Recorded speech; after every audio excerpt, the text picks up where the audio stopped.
Dahil may mga nagtatanong nga sa inyo kung saan nga kami nag-free diving ni Abby, ay sasagutin ko na nga sa video na ito. Itong lakad nga namin na ito is earlier this year pa talaga, kaya sorry na mga mi, sobrang throwback na talaga to. So para nga dun sa mga interesado mag-free diving ay panoorin nyo nga ito. Actually, weekdays ka pala kami pumunta ng mga oras na to at hindi nga namin na-expect na wala pala kami kasabay na other students. At dahil wala nga rin namang tao itong resort, ay pinagbigyan na kami magstay dito sa cabana, which is ito yung supposedly na pang solo room nila. Based sa pagkakaalam or pagkakatanda ko guys pero dun kasi sa kinuha naming package is shared room talaga dapat siya. So eto nga pala yung itsura ng loob nitong cabana. Grabe, alam nyo ba sa gabi is sobrang lamig dito. Kaya kahit may electric fan sila, hindi mo na yung magagamit. And the best part dito kasi dalawa yung door nila and ayun yung makikita mo paglabas. O ang bongga, 'di ba? Beachfront ang atake mga mi. Kaya sobrang relaxing and nagustuhan din talaga namin tong place na to. At hindi nga naman kami nagsisi na sa dinami-dami ng diving spot dito sa Batangas is dito kami nagpunta. So dito lang pala yan sa Evolve Diving PH. Ilalagay ko na nga lang din yung Facebook page nila dito para sa mga may gustong mag-inquire. So kayo na bahala mga mi. So bukod nga sa beachfront access is may cafe sila dito. Kaya mga day, hindi kayo magugutom dito. So ang inabil nga pala namin na package ni Abby is yung Introduction to Free Diving. Actually 2 days yun. Ang package nga pala nila that time is nasa 3,500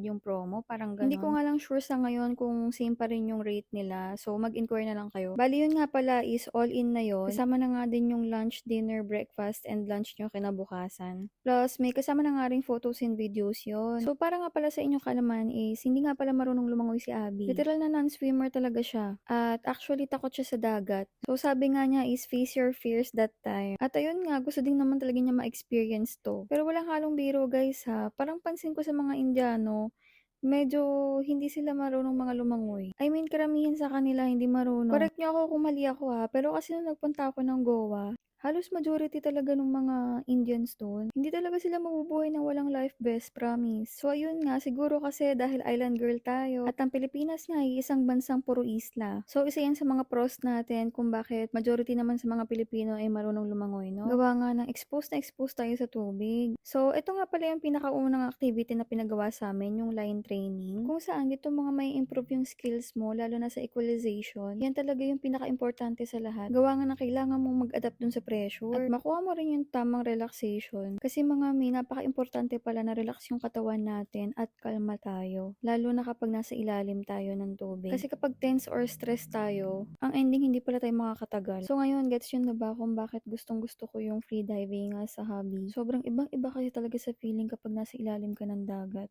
At dito ko lang naramdaman yun. Para bang kapag nasa ilalim ka ng dagat, nakakalimutan mo lahat ng nasa realidad. Yung worries, yung mga problema, as in lahat ng bigat ng nararamdaman mo, makakalimutan mo. Para ka nagkaroon ng instant sariling mundo, ganun. So, ito nga palang first location namin is nasa 5 meters siya or 16.5 feet. Perfect na perfect for beginners. So, at this time is umahon nga muna kami dahil kailangan na muna namin mag-lunch. At after nga namin mag-lunch is dito muna kami tumambay sa cabana. So far, feel nga namin dalawa tong place na to. At halos nakatulog nga kami habang nagkukwentuhan. So, ito nga sumunod na session namin nung hapon is kahit papano dahil marunong na si Abby dito lumangoy. O diba, from non-swimmer to marunong nang lumangoy kahit papano. Not bad para sa first day, 'di ba? Ayan, makikita nyo naman kung paano magpakitang gilas si kuya mo. At alam nyo ba, ang una kong tinanong doon sa coach namin is kung kakayanin ba ng 2 days yun. At sabi niya, maning-mani nga lang daw yung 2 days. Marami na daw talaga natututo. Kahit sa first day pa lang. So, nakalimutan ko nga palang banggitin kanina, si Coach RJ nga pala yung coach namin dito. So, kinabukasan nga is, puputok pa lang ang araw, gising na kami ni Abby. Dahil nga this time is, meron nga pala kaming side trip bago kami pumunta doon sa next location. Pero bago nga ang lahat, syempre, coffee is life. Kaya, ito na yung pinakaagahan namin ng mga time na to. Chismis at kape. So, actually, ito hindi ito part ng package namin Kumbaga, sinadya lang talaga namin kasi in-advise nga nila na magandang araw pumunta dito pagka umaga. And meron nga daw mga nag-trekking dito. And mga nagka-camping na rin, ganun. At ayan nga pala si Coach RJ. Siya nga pala yung tour guide namin for today's video.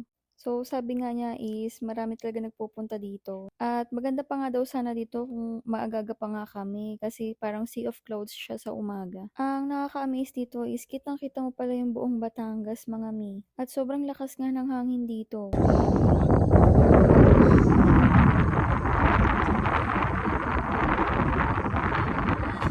At ayan nga, habang nagsa-sightseeing kami is may nakikita kami nagde-date diyan, oh, 'di ba? Ang ganda ng for the camping ng mga person. At ito nga pala yung view na makikita nyo dito sa taas. 'Di ba napakaganda? Kung isa ka sa mga nature lover na kagaya namin, sobrang maa-appreciate nyo 'to. Parang ayaw pa nga namin bumaba kaagad, eh, parang gusto pa namin tumambay dito kaso may oras kaming sinusunod so hindi talaga puwede. Kaya ayun, sinulit-sulit na lang namin yung pagka-sightseeing dito. Pero after nun is bumaba na rin kami kaagad kasi struggle is real din yung pagbaba. Gawa nga ng medyo matarik din yung mga dadaanan niyo pababa. O ayan na nga yung isa, oh, parang gusto pa sumideline ng pagtu-tour guide. So pababa na nga kami ng mga time na 'to dahil kailangan na nga namin pumunta dun sa next location namin which is yung boat trek. And napakalayo pala nun sa Pangpang mga mi, napakahaba nung linilangoy namin. Pero siyempre for the sake of aura-aura, 'di ba, hindi tayo pwede magpatalo. At alam nyo ba, dahil sa second day na 'to, nagulat ako kasi mas nauna pa si Abby sa akin na ma-reach yung ilalim. Ang lalim nga pala nito is 9 to 10 meters, ganun, or 29 feet. Kita niyo naman kung gaano ako nag-struggle nung una para lang makababa sa ilalim. Pero siya, grabe, napakagaling niya mag-equalize. Sa'kin kasi nahihirapan ako mag-equalize nung mga time na 'to, dahil hindi talaga nawawala yung pressure niya mga mi. Parang puputok talaga yung tenga ko, gano'n. Kaya naa-amaze talaga ako dito sa partner ko kasi biruin mo non-swimmer yan, tapos naunahan pa niya ako. So, napaka-fast learner talaga niya, napakagaling. Ay naku, wala na akong masabi, bahala ka diyan.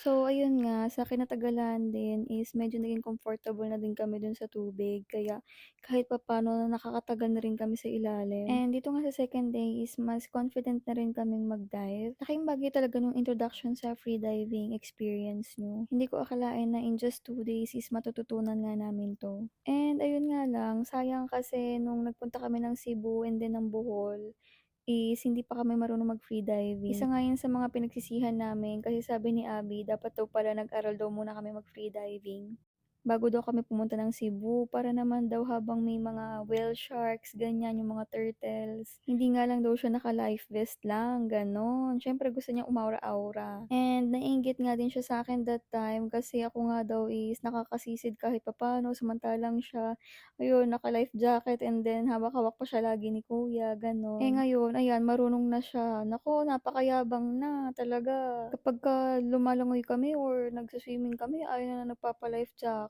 kasi marunong na nga raw daw siyang sumisid. Ay siya, sige, ikaw na. So ayun, itong mga last shots na 'to is mga for the aura-aura na lang person, ayan, pang pictorial, video, ganyan. Kasi halos natapos kami is hapon na talaga. And guys, sobrang itim namin afterwards. Kita-kita mo yung mga tan lines sa katawan mo. Pero grabe, sobrang worth it. Okay lang magkaroon ng tan lines basta ito yung may experience mo. At kung tatanungin niyo ako kung uulit pa ba ako, yes na yes, uulitin ko 'to. Antayin ko lang talaga na mangitlog ako, gano'n. Because this is the best experience na hinding-hindi ko makakalimutan. At ayun nga, isa nga sa mga hinahanap namin ni Abby parehas. Dahil parehas kaming na-inlove sa freediving. So, after nga nito is may kinain na kaming halo-halo na napakasarap dun sa Mabini. Nakalimutan ko lang yung pangalan nito pero hahanapin ko. I-share ko yan sa inyo. So, yun lang dahil pagod na ako, si Abby na yung pinag-drive ko. Mabuti na lang kahit paano marunong na siya mag-drive sa right side. Dahil di ba kapag nasa India, left side sila. And since automatic naman yung aming sasakyan is hindi na siya masyado mahirapan sa clutch. Grabe, napakadaldal ko. Magna 9 minutes na pala to. At kung umabot ka pala dito is thank you for watching. Dahil pinagtyagaan nyo to kahit na sinayang ko yung 9 minutes ng buhay nyo. Charot!